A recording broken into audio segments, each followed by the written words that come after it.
on this episode of Outlook TV, a fringe show about Oscar Wilde. Who's queer now? Children 404, a documentary from Russia.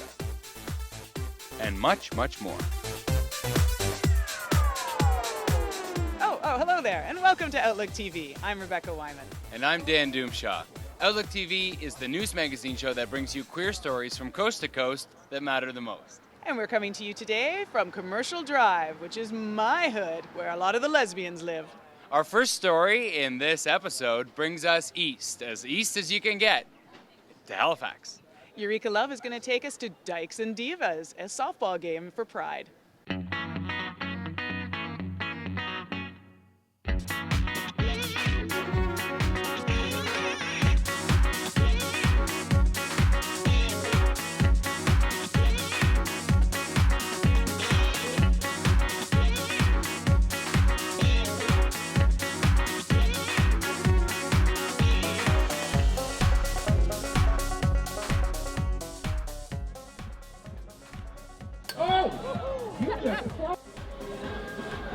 Hold on a second.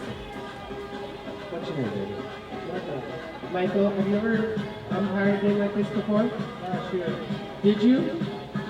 And you came back? Well, that was kind of silly. Thanks a lot for scaring me. Oh, don't worry, it's just the first inning. All right, give it up for Michael, our lovely umpire, boys and girls.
Up next, Angus is going to take us to the Fringe Festival, to the show The Masks of Oscar Wilde. Are you ready to step into the fringe?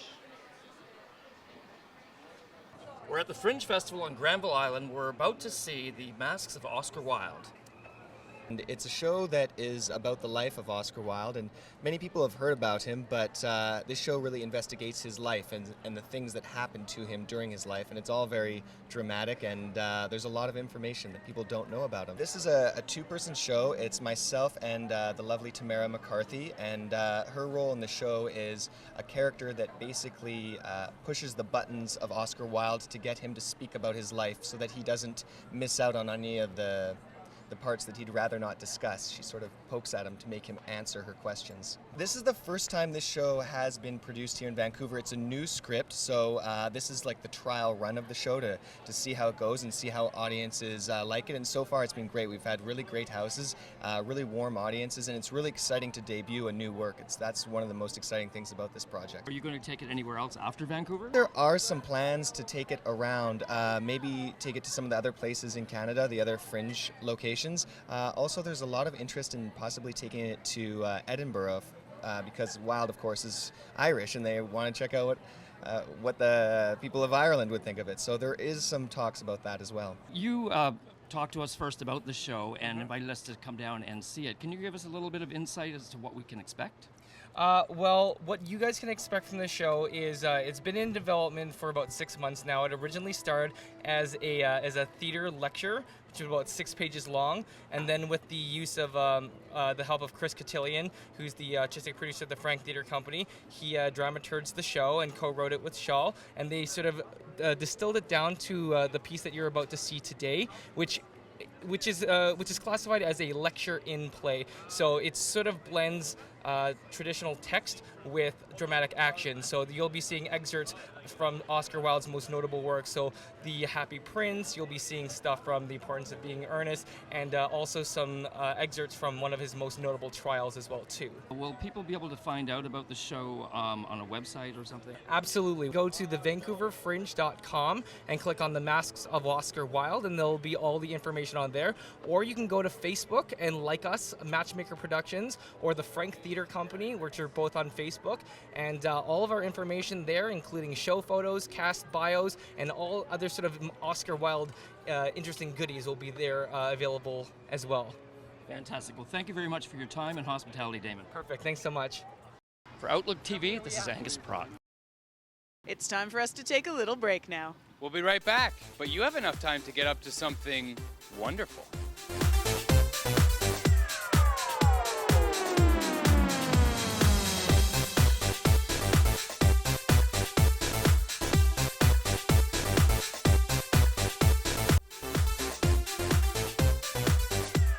Welcome back. You're watching Outlook TV, For our next story, we turn to our executive producer, Fred Camperman.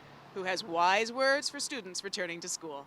Your future literally is in your hands or somebody else's hands. And what I mean by that is your smartphone. Luckily, when I was in university, there were no cameras or internet to post all the stupid things I have done. But today, on my newsfeed, I can easily see photos of Carleton University students at a party during Frosh Week wearing black t-shirts with the words F Safe Space. Carleton University established Safe Space, which is a policy that says all spaces and events that are Carleton sanctioned should be free of hate speech, racism, misogyny, and homophobia. The team leaders sent out an email to the university community apologizing for these t-shirts, and to quote, "Our intentions were not to harm or disrespect anyone."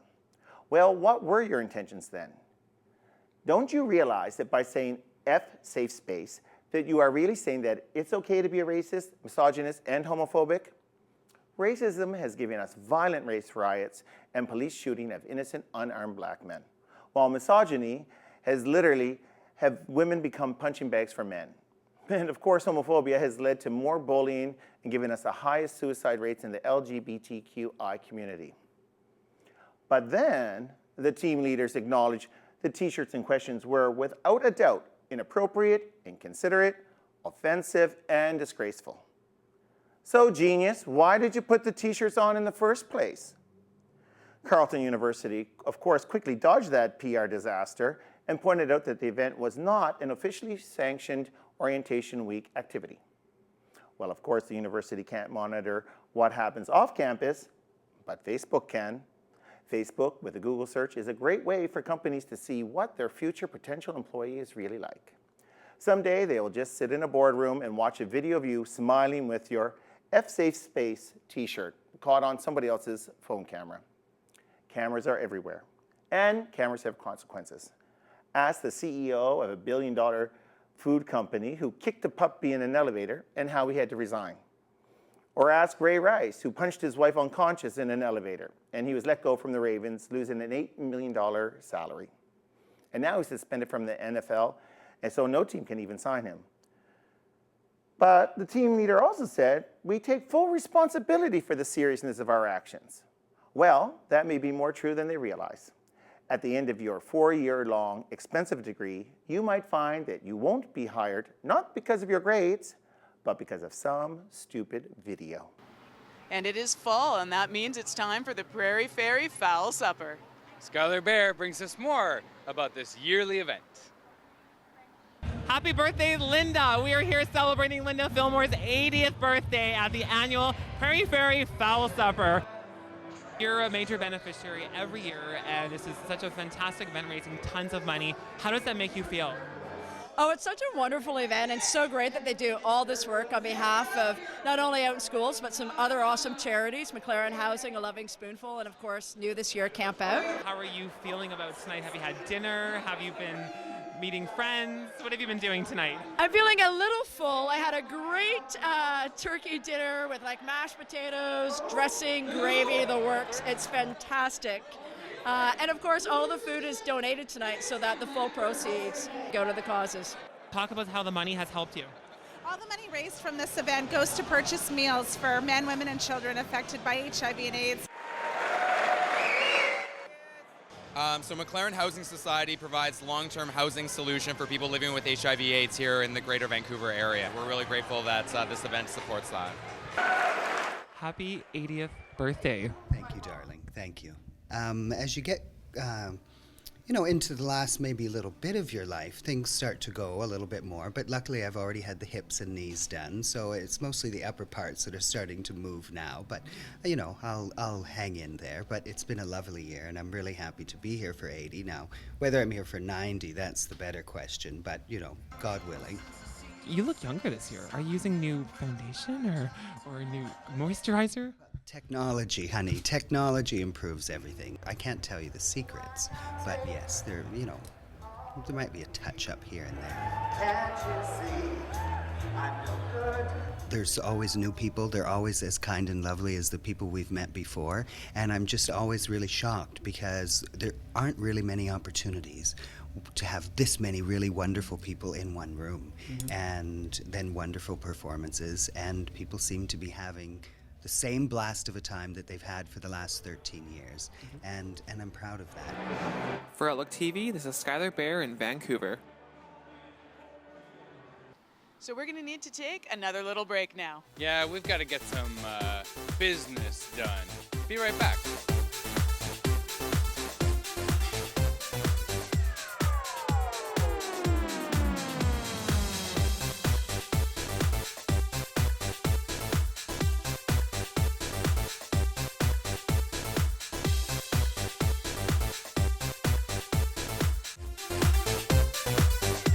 And up next, Gary Wolfatter takes us to the Queer Film Festival and the film Children 404 from Russia. Now, you were there, weren't you? I was. It was a documentary film, and one of the directors was in attendance, and he came out for the film, but he wasn't sure that he was actually going to be allowed back into Russia because this is a very controversial film there because, well, it is illegal to be gay. Gary had an interview with the director. The Russian LGBT teen website Children 404 is the subject of a documentary, and we spoke with co-director Askold Kuryov about making the film Children 404. As soon as I come to school, they start ramming it into our heads that people like me have no right to live. L. 17, St. Petersburg. Pavel Loparyov, who is co-director of Children 404, sent me a message on Facebook, asked me if I want to make a documentary about LGBT people. We met Yelena Klimova, who is the founder of this online group. We went to her own town. She trusts us, and she helped us a lot with this researching for young people who is ready for interview. And at that moment, more than 700 children sent her their stories to share it in online group, and 78 of them answered that they are ready for interview. But finally, we made 45 anonymous interviews with these children, and some of them filmed for this documentary. They filmed using their phones or iPads. They filmed their own space, their rooms, their way to school. When I met main subject, Pasha Justin, and when I knew his story, when I find out that he's going to leave Russia and to move to Canada, I realized that this is the subject, and I realized how we can make this movie. I know that some gay teenagers, some gay people who did a suicide in Russia. I know 3 guys between 16 to 20 years old who did a suicide because of they're gay, because it didn't have support in government and the school. Sometimes we have a very good feedback from children when they tell how it helped them to accept themselves, and sometimes we have feedback from parents who tells how this film helped them to accept their children. It was our main goal to help the children and their parents with this problem. I'm going to be a politician. I'll be the one to repeal this stupid law. Anonymous. Do you define yourself as queer, Dan? Yeah, I use the word queer. Yeah, me too. But not everybody likes it. So there was a town hall held to find out who's queer now. That's right, Angus was there, and he brings us the results of this interesting conversation. We're in the Fountainhead Pub in downtown Vancouver. We're about to see the Who's Queer Now town hall discussion on our identity. Are we gay? Are we queer? I thought it was time for an open discussion. I'm not particularly fixed on any one term myself, but I want us to talk about it as a community. But let's remember that this label that we're talking about is also about what do we want other people to call us. And if we're saying call us a word that you've always associated with hatred and with derision toward us, and we give you our blessing to do that, I'm not sure we're doing ourselves a big favor. As for the word queer, I would never use it, but I have to say as time goes on, things change. And I know the word queer has changed its meaning. However, it still means a bad thing to me. I put it on Facebook and asked, well, what am I? Because I don't think I'm queer, and nobody wants to be gay anymore. So I mentioned this to Kevin, and Kevin got on the ball, and he gathered together a lot of other people who felt the same way. And we tossed around whether or not we liked to be queer or we didn't like the word queer. In my early 20s, when I started to explore who I was and fell in love with some folks that made me question, am I gay? I found the word queer.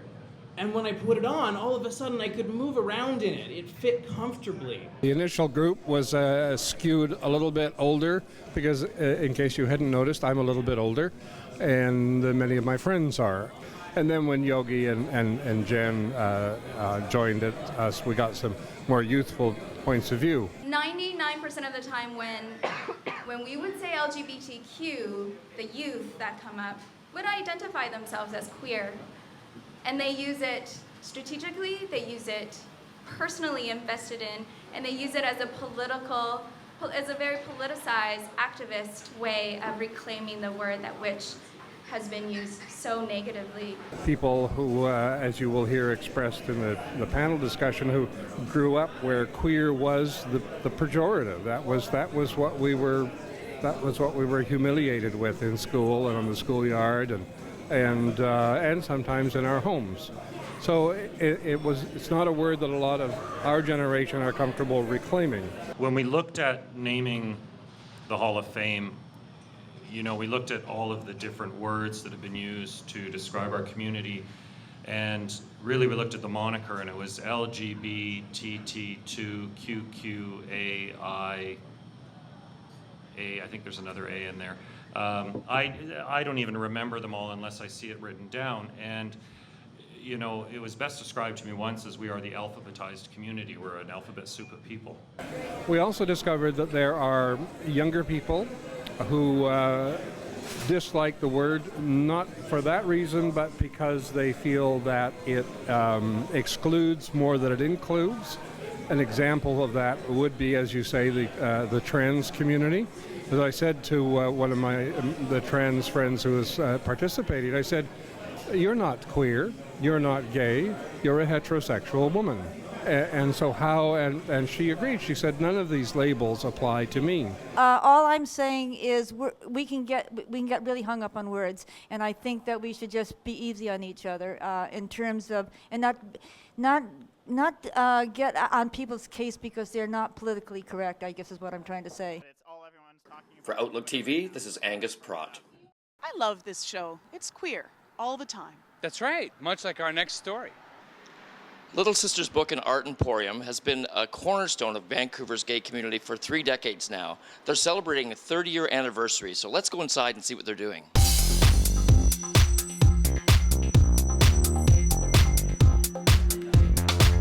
I understand this is your 30th anniversary this year. That's what we're celebrating, yes. Yeah, it's been 30 years since we opened business.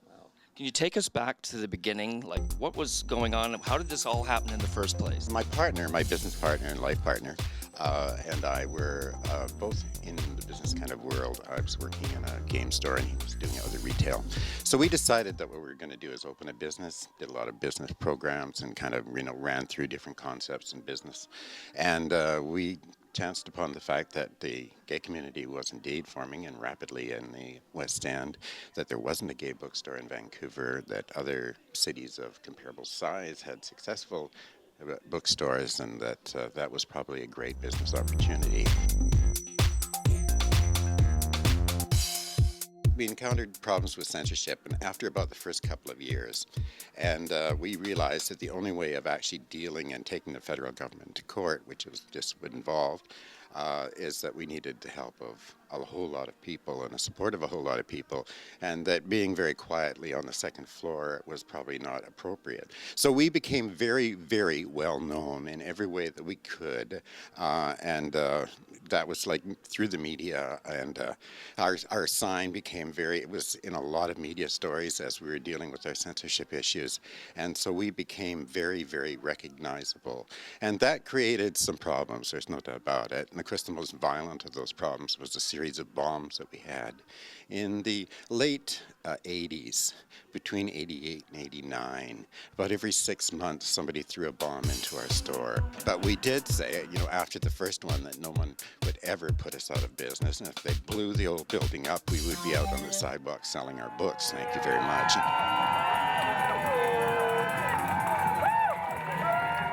Now, I understand there was also a documentary done around the court case, and it was Little Sisters versus Big Brothers. Is that correct? Yes, I think Erilyn Wiseman did, again, the documentary with a ton of other people who were such a huge part of what that was about. And so much of Erilyn has spent a lifetime documenting our community, Forbidden Love, just as kind of a sideline to what that's about. So we're so lucky to have her. From the moment the bookstore started the court case, Erilyn was on the courthouse steps. Since that time, things have changed quite a bit, exploring this option, and I think that leads into some of Well, it definitely is, and the interesting part of it was that when it used to be that we had, gay people very, very nervously went up those stairs for the first time, and it was a time in which it was still dangerous to be gay in certain areas. It really was, and so people were very nervous, and many community members have the first story of going up the stairs and going into the gay bookstore for the first time and how they felt and their heart was beating, and we get these stories all the time, and it's fabulous, and I love them. And also it was cruisy, the stairwell, which I love that too. A lot of men met their later to be husbands in the stairs of Little Sisters. So I think it was important for the community that we were there doing what we were doing in a non-apologetic kind of way. Unfortunately, that is all the time we have for this episode of Outlook TV. But fortunately, we'll have more queer stories for you next month. In the meantime, how about you follow us on Twitter, like us on Facebook, and come volunteer with us. For Outlook TV, I'm Dan Doomshaw. And I'm Rebecca Wyman. Stay fabulous, Canada.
Just before we go, we are sad to hear that one of the pioneers in our LGBTQ community, Jim Diva, co-owner of the Little Sisters bookstore, has passed away this past Sunday, September 21st, 2014.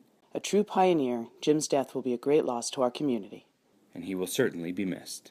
You can sort of come out to friends and you can come out to family, but when you march in a parade, you come out to the entire world. And it is a different experience, and it's unique, empowering, and absolutely wonderful experience. And people get really hooked on it. I mean, we've all, or a lot of us have marched in each and every parade because it feels so good.